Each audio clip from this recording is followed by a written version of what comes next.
Hello and welcome to Prime Sports with me, Razak Musbau. Well, the Black Galaxies managed to secure a 3-1 win over Sudan to increase their chances of qualifying to the next stage of the competition. And after the game, coach of the side, Anu Walker, was full of praise for his boys, insisting that this win was all of their hard work. I would say I'm very happy, very happy for having this win. For my team, for Ghana, and for all Ghanaians. I say thanks to them over there, because I know all of them were worried when the calls that were coming. Everybody is praying that we should qualify and move forward. So I would say thanks to all Ghanaians for now, and thanks for you also that supported Ghana to move to the next stage of the competition. Ghana will wait to see what will happen in the game between Sudan and Madagascar, to see if they can move to the next stage of the competition. Meanwhile, former coach of the Black Stars, Kwesi Appiah, has appealed to the Ghana Football Association to give coaches of the senior national team time to enable them familiarize with the team and get the best out of the team. The problem is when you are not given a longer period, you're not given the time to build whatever you want to build. And it's a matter of just 2 years. Automatically, 2 years, you come out there just looking out for results.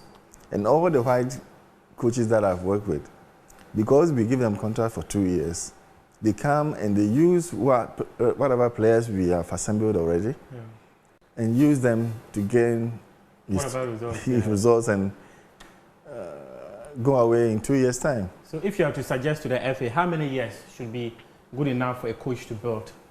You see, when it comes to the national team, the least the national team coach should get is maybe 4 or 5 years. The reason being, if, for instance, you're not used to the players around and you are entirely new, it will take about a year or two to get to know the players, their mentality, their performance level, and how to integrate them. And then the other 2 years, you're looking at how you can get them to play tactically, for you. And the final year, maybe to go and win. Automatically, you can't think how you've been given 4 or 5 years and you can't win anything. Then it's not worth. It's not. Then you should never think of even coaching the national team again. Then, if you're offered 2 years contract, why can't you ask for more? Since you think that the 2 years is not good enough. No, normally that's what they come out with. They dictate the pace. But they dictate the pace, but it is you they are putting on the hot seat. So if they're putting you on the hot seat, you should tell them, you're just giving me 2 years. Make it 4 or 5. If it is not 4 or 5, then I can also decide that I'll walk away, because you are setting a trap for me to come and, if I don't perform, you say I didn't perform. Yeah, normally that's how it should be. And me, for instance, me now, if you ask me to take the national team, okay, for me, I have a stint with the team for some time. So I can know how to manage it. But I'm talking about someone who doesn't know anything in Ghana or the environment. That one, there's no excuse. But with someone who is in Ghana, automatically he knows some of the players. But even dealing with them, it's a challenge. It's a big issue, and you should have big balls or know how to handle or manage these top players who are coming from. As you said, normally you go out there and say, okay, if you don't give me 4 years, I'm going away. 5 years, I will not take the job. But this is something that the FA also should have sat down to know, look, if you want things to go the proper way, then this is how we should tackle issues. Well, let's get to Germany now to get the latest from Germany's domestic football league, the Bundesliga, and more. For that, we are joined by Kres Harrington from DW, our partner station, all the way in Berlin, Germany. Kres, good to see you again. But let's start with RB Leipzig because they host Bayern Munich to kick off the Bundesliga's return. What's your thoughts on that? Well, you know, on paper, Bayern have a solid history versus RB Leipzig, and they tend to show up, you know, and put up, you know, some quite a bit of offense. Their last encounter, Bayern put up 5 goals. Yeah, but I did mention this earlier in the week. You know, it's the big question about the goalkeeper. Who will be between the posts for Bayern Munich? You know, when you look at Sven Ulreich, you look at his history. His history, I don't think he has the confidence of the Bayern defense. And then if you look at the possibility of Jan Sommer, when you look at that possibility, how much time has he been really given to ingratiate himself with the game plan? You know, so, you know, it seems, you know, to be a shaky defense. And then when you factor in this whole World Cup drama and nightmare that the Germany players are trying to erase from their memory banks, you know, when you factor that in, a lot of Bayern players, Joshua Kimmich, you know, mentioned how much mental rehabilitation he needed, you know, to recover. Jamal Musiala beat himself up badly about it. Manuel Neuer broke his leg. You know, so he's not even a factor on the pitch. You know, but it will be interesting to see how Bayern Munich deal with that, because Bayern Munich do have a core of Germany players on their roster. You know, but and then their recent performance doesn't you know, leave one, you know, that enthusiastic about how the season will look. It's very thin at the top of the standings. Freiburg is very close, within striking distance of Bayern Munich. So I think RB Leipzig knows all of these factors, and I think they'll be looking to bring the pain. Unfortunately, they'll have to do it without Christopher Nkunku, who's their main threat on offense. You know, so we'll have to see, you know, what possibly Timo Werner has up his boot for this encounter, but I expect it to be a lot of goals scored nonetheless. I mean, Kres, beyond that RB Leipzig and Bayern Munich game, what's some other matches that you think will impact the standings in the German Bundesliga? You know, it's very tight at the top of the standings. You have Frankfurt, they're 4th, Union Berlin, they're 5th, and then Dortmund are right behind Union Berlin. Now, Frankfurt and Union Berlin are level on points with 27, and Dortmund only at 25. So that means a win could actually get them above those 2 spots. So, you know, it really comes down to who has the weaker opponent. When you look at Frankfurt, they host Schalke. Schalke, very bottom of the standings. Only 2 wins this season, but working for Schalke maybe in their advantage. They defeated, a shock defeat, I'd have to say, defeated Frankfurt the last time they played.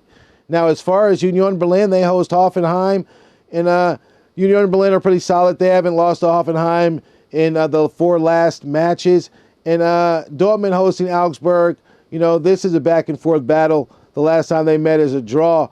But I think all of the teams know what's at stake, and we're still so early in the season. We can't forget only match day 16. So the lion's share is to come, but every team is going to be looking off to get on the right foot. And I'm sure these encounters, these fixtures I've mentioned, you know, will be lively. Interesting there, but Kres, just before we let you go, is there any other thing that really hit your radar?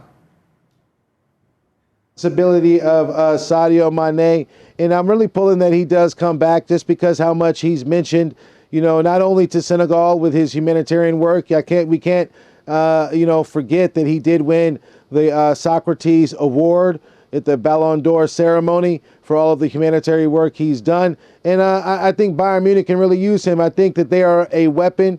And I did tease or suggest the idea that Julian Nagelsmann says he could be ready for the PSG fixture, and that's in February and in March. And I think that'll be thrilling because when he was in the lineup with Musiala, Eric Choupo-Moting, Gnabry, Sané, I mean, this combination was very lethal, you know, provided a lot of options up front to score goals.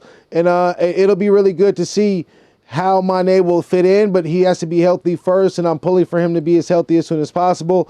I mentioned earlier, you know, he's ahead of schedule, and there have been photos of him working out. but I think Bayern definitely need a bit of electricity considering, this big question surrounding their defense at goalkeeper. Interesting there. Well, Kres, thanks so much for that update. That's Kres Harrington of our partner station DWTV, all the way in Berlin, Germany. And we're just getting some breaking news from the Italian Serie A relative to Juventus, because we understand Serie A giant Juventus have been deducted 15 points from their role in an accounting scandal. An investigation was opened last year regarding the club's finances, with it being claimed that their losses had been misrepresented between 2018 and 2020. Now, Juventus denied any wrongdoing, but the Federal Court of the Italian Football Federation has found them guilty and slapped them with a huge points deduction. Severe punishment have also been handed out to a number of officials involved in the scandal involving Spurs chief Fabio Paratici. He has been hit with a suspension for 2.5 years, while Andrea Agnelli has also been handed a 2-year suspension. Mauricio Arrivabene, Pavel Nedved, and Federico Cherubini have all been hit with suspensions ranging between 8 and 16 months. Prosecutor Giuseppe Gine had only originally called for a 9-point penalty for the old lady, but their punishment is far more severe. And should it be applied to this season, that will leave the Italian side in 8th in Serie A. They currently occupy 3rd and are 10 points behind current league leaders Napoli. The point deduction will see them fall below Atalanta and Roma and leave them 12 points off the pace in the race for a place in next season's Champions League there. That's big news coming from the Italian Serie A. Juventus suffering some points deduction. Big hit it's going to have on them, especially considering they are looking to play in the Champions League this season. It just looks like they might just miss out on that. But that's how Daniil Medvedev lost there, and hopefully we all might just get into tennis. It looks pretty fun, isn't it? Well, do have a lovely weekend. My name is Razak Musbau, and all through this week it's been Kwame Benaya who has been producing me alongside Derek and Denise. Do have a lovely evening.